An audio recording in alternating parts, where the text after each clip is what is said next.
libertad y que haya honestidad autorregulada de alguna manera por los usuarios que somos parte de esto, son dos de los elementos que contribuyen a lo que es Internet ahora. Y el último para mí es la posibilidad de compartir, de poder retransmitir toda esta información, este conocimiento a otras personas. Probablemente alguien está tuiteando lo que estoy diciendo en este momento y lo está repartiendo en sus redes personales para que sus amigos se enteren de algo que he dicho que puede ser de interés para ellos. Pero no voy a cobrar un derecho de autor por eso. Quienes somos parte en alguno de estos dos primeros grupos de gente, tenemos que saber que esas son las reglas de juego. Yo no voy a pretender poner mi libro disponible en internet y esperar que nadie lo baje, porque el primero tiene que pagar. Hay mecanismos, ¿no? Pero si no los aplico, no voy a pretender de que eso ocurra. Entonces hay que entender cuáles son estos tres grandes pilares que permiten que el internet sea lo que es hoy. Cambian la forma en que vivimos, en que nos relacionamos, en que trabajamos, en que educamos, y también cambia la forma en que se hacen los negocios. Y es algo que luego Max comentará, estoy seguro. Y eso mueve la economía de otra manera, bajo otra dinámica. El segundo tema tiene que ver con, cuando hablamos de libertad de expresión, decimos, a ver, ¿qué hay? Primero, que hay un exceso de libertad de expresión, o que eso de alguna manera pueda de alguna manera no beneficiar a alguien o maltratar a alguien, un exceso de libertad de expresión versus el otro extremo que puede ser la censura. Yo creo que acá, repito, hay un tema de autorregulación de los usuarios. Es decir, si yo voy a abrir un blog y voy a decir o despotricar contra un personaje sin tener ningún argumento, lo que va a ocurrir es que la comunidad misma va a rechazarme. Ahora, podemos llegar hasta el punto inclusive de, si nos sentimos amenazados o de alguna manera nos sentimos perjudicados por las opiniones de género, podemos inclusive denunciarlas. Es decir, el Poder Judicial acepta como pruebas un correo electrónico. ¿Por qué no podría aceptar, por ejemplo, una página web en donde me estén difamando? Eso ocurre. Pero pensemos que también las plataformas que manejan información de muchos usuarios tienen sus propios mecanismos para evitar de alguna manera dañar los derechos de otras personas. Si ustedes ven una foto en Facebook, por ejemplo, con algún texto que esté agrediéndolos, ustedes pueden denunciar esa foto y de alguna manera la plataforma puede autorregular y bloquear esa fotografía. Lo mismo puede ocurrir en YouTube o lo mismo puede ocurrir en Google. Otro punto tiene que ver con, claro, al otro extremo tenemos a la censura, ¿no? Y es precisamente lo que hablaba al inicio. El acta, SOPA o otro tipo de mecanismos legales que puedan aplicar países para censurar el acceso a la información a las personas, que como he dicho son 40. El otro punto que quiero comentarles es el tema de la piratería versus los derechos de autor. Porque básicamente, como hemos visto en el video, el primer argumento del acta y SOPA es el tema de proteger los derechos de autor. Sin embargo, yo creo que hay más piratería en el mundo real que en el mundo digital, aunque no lo piensen. Internet es compartir libremente, ya lo hemos dicho. Pero yo creo que solamente la creatividad de los emprendedores, de quienes construyen y generan nuevas plataformas, pueden acabar realmente con la piratería. Por ejemplo, el caso de iTunes, ¿no? Este entorno de venta de música que tiene Apple. Es el lugar que más vende música en el mundo, más que cualquier tienda. Y es el lugar que le da mayor beneficios a las casas discográficas. Claro, si pensamos en que vale 99 centavos una canción y decimos son 2 soles 50 o 2 soles 60, probablemente consigo un CD con todo el álbum, no sé, en polvos rosados al mismo precio. ¿No es así? Todavía probablemente esa propuesta no está cercana a los usuarios nuestros. Pero si se ponen a pensar, ¿qué pasa si yo les digo que pueden pagar 15 soles al mes y tener acceso a cualquier canción que ustedes quieran? Indistintamente. Si tienen en su celular, si lo tienen en su computadora en su casa, o si están en un iPad o en alguna tablet. Long tail. Probablemente lo vas a hacer. Te va a salir más barato, vas a tener muchos beneficios como estar en todos lados sin tener que cargar nada físico, de disquetes o CDs, y por otro lado vas a tener música en alta calidad, que normalmente pasa cuando compras un disco pirata que no se escucha bien o está mal grabado, etc. Ese es un ejemplo de cómo la creatividad empresarial, de alguna manera, o la generación de nuevos modelos de negocios, pueden combatir contra el tema de la piratería y de alguna manera salvaguardar los derechos de autor, porque lo que hace iTunes es obviamente pagarle las discográficas, que son las que después le pagan a los cantantes o a las personas que han desarrollado o han creado las canciones, ¿no?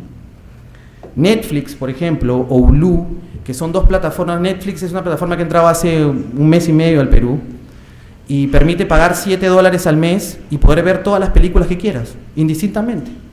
Puedes empezar a verla en tu computadora y si tienes un smartphone la puedes continuar viendo en el smartphone, porque tuviste que salir, pero llegaste a la casa de un amigo y mientras que esperas o llegaste a una reunión, puedes continuar viendo la película en tu smartphone. Y después llegas a tu casa y lo continúas viendo en la computadora. O sea, por $7 al mes, tener acceso a 200.000 títulos de películas probablemente es mucho más atractivo que comprar una película pirata. Igual con Hulu, ¿no? Que tiene un modelo parecido. Entonces, sobre este tema yo creo que los derechos de autor se pueden salvaguardar y se puede combatir la piratería desde Internet, generando negocios que sean acordes a la realidad y que permitan resolver ese tema. El otro asunto es lo de falsificar versus compartir, ¿no? Hemos visto en el video un poco qué es la falsificación. Y yo entiendo esto de esta manera. Falsificar es, yo tengo algo que es mío y una persona me lo quita y hace con él lo que quiere y gana plata con eso. ¿No es así? Pues finalmente hay una retribución económica que yo como creador de eso no recibo. Mientras que compartir es el hecho de yo que tengo algo, querer compartirlo con otra persona para que lo divulgue. Entonces son figuras que creo que tenemos que tener claras y que de alguna manera Internet permite regular. Para terminar esta primera parte, otro tema que me parece muy importante es el tema de las políticas de privacidad de estas plataformas que manejan información de usuarios versus el derecho a la intimidad. Y eso quería conversarlo o explicarlo un poco, ¿no? Google, Facebook, hace 2 semanas me llegó un correo de Benetton, porque estoy afiliado a su newsletter, diciéndome que está cambiando sus políticas de privacidad. Digamos, todo el mundo lo está haciendo. Pero hay que entender de que es una constante dentro del tema de Internet. El tema de las políticas de privacidad están todo el tiempo cambiando y los usuarios todo el tiempo están recibiendo información sobre estas nuevas políticas. Pero básicamente, a ver, ¿cuáles son los argumentos de estas grandes empresas? Por ejemplo, Google. Google lo que quiere es tener información de lo que haces en Internet con la simple razón de poder darte lo que tú quieres y poder anunciarte productos que son relevantes para ti. Si yo estoy buscando carros todo el tiempo en Internet, sería lógico que me aparezca un aviso de una oferta de Hyundai aquí en Lima, porque me gustan los carros. Pero si aparece un aviso de, no sé, de ropa femenina, va a ser irrelevante para mí. Entonces el tema funciona así. Ellos de alguna manera intentan saber cuáles son tus, o no ellos, sino un algoritmo enorme que tiene Google o Facebook, saber cuáles son tus gustos para poder tener empresas que anuncien y darte publicidad relevante para ti y obviamente que esa publicidad sea efectiva. Porque si a mí me interesa realmente le voy a dar un clic ahí o probablemente voy a ir a Hyundai. Entonces es mucho más eficiente para el cliente que paga por hacer eso. Entonces, si nos ponemos a pensar que el 98% de los ingresos de Google lo genera la venta de publicidad, van a entender por qué es realmente importante conocer qué cosas es lo que los usuarios quieren. Entonces, Google explica todo esto en su política de privacidad y dice, nosotros jamás vamos a compartir la información que tenemos no vamos a vender esto a ninguna marca. Es una información que manejamos nosotros, ¿no es así? Y para poder para poder darte lo que a ti te interesa. Estos son los argumentos, ¿no? Facebook hace lo mismo. Es decir, si en Facebook voy a anunciar Santiago Pardo, 34 años, estas son las cosas que le gusta, es fan de tales páginas. Dependiendo de las páginas que sea fan, obviamente va a aparecer publicidad que sea relevante para mí. Ya, perfecto. Entonces, pero hay que pensar algo.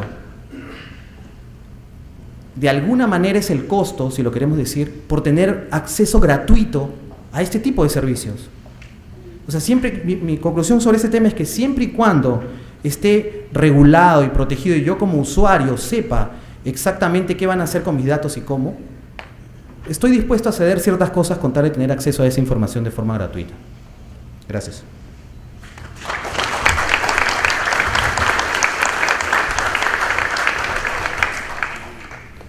Gracias, Santiago. Excelente tu participación. Santiago nos ha dejado una pregunta importantísima. ¿Internet es un buen lugar? Continuaremos con el debate para discutir también sobre este tema. 4 puntos señalados por Santiago Pardo. Puntos principales: excesos en la libertad de expresión versus censura, piratería versus derechos de autor, falsificar versus compartir, y políticas de privacidad versus derecho de intimidad. Y aquí podemos plantearle las preguntas a Santiago para la segunda vuelta. Primero es el tema del compartir señalado, uno de los puntos importantes, el tema de compartir. Cuando alumnos, profesores o personas en Internet desarrollan un artículo, un libro, un material en forma compartida, ¿quién es el autor? ¿Son todos?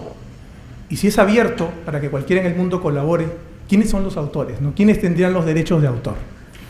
La otra pregunta, para la segunda parte del licenciado Santiago Pardo, está relacionada con Google. Ha mencionado mucho a Google en la última parte de su ponencia.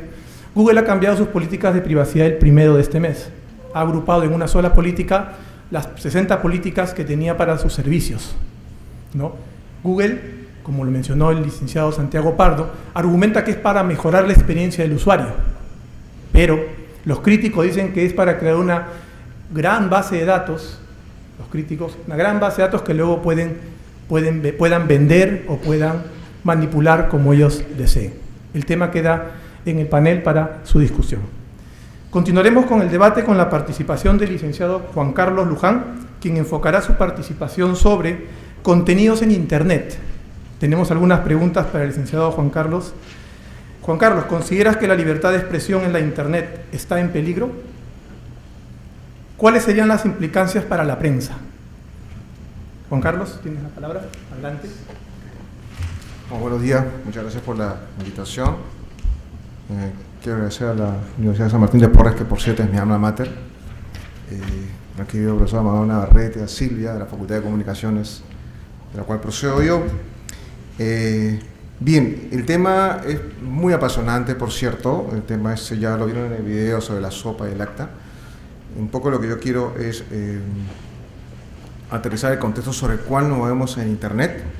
Por un lado, a nivel global, que es lo que vamos a ver en ese video, y luego la experiencia peruana, porque he tenido la suerte de estar hace poco en la región San Martín, con un proyecto con el Consejo de la Prensa Peruana, justamente trabajando el tema de la transparencia de acceso a información pública en el sector forestal, ¿no? Que es un tema que también es apasionante como el periodismo, sino que, como siempre digo, hay momentos en los cuales uno se mueve entre la escritura y las consultorías, ¿no? En realidad, para los que son estudiantes de comunicaciones y los que hacen periodismo, sabemos perfectamente que escribir bien no se puede vivir.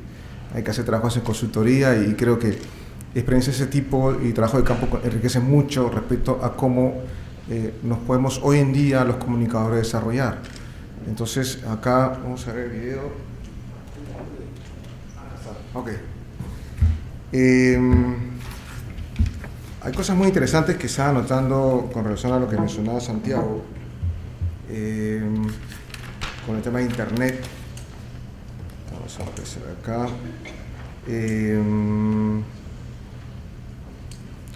A ver. Ok.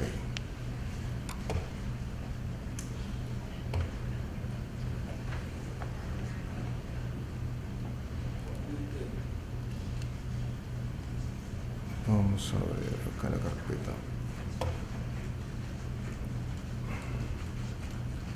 Ok.